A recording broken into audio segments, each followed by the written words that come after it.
Usaba abantu bari hepfo rwose ntibajye bashyira mu mwanya ungana gutya, nta mpamvu yo gushyira mu mwanya ngo baze bagere hano tugitegereza abandi, uwo mwanya ntawo dufite.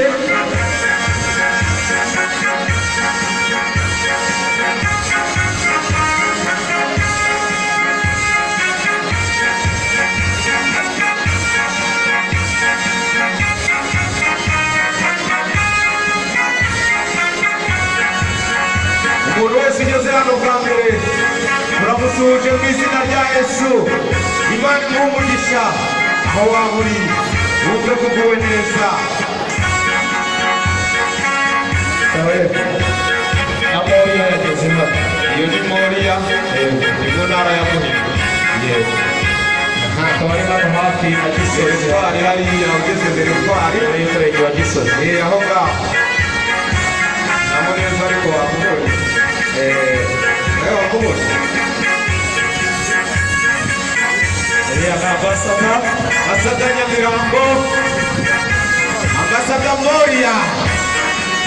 Moriya urababona bariho bazamuka, Imana ibaha umugisha rwose. Imana ibahe umugisha. Turi kubona n'abandi bari kuzamuka hariya hirya. Nabo ni abambasaderi. Abi batsinda siporo muri Kagugu. Yego nabonye barayishimye barimo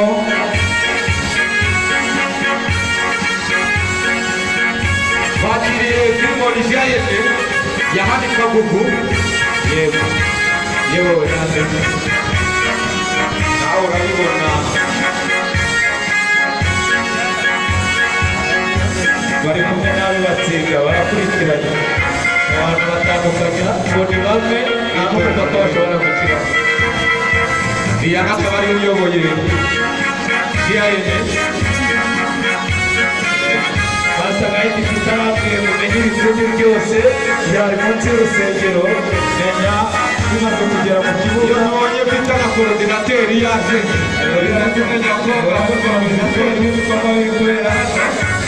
uyu mwanya rero tugiye kuwukomereza. Tugiye gukomeza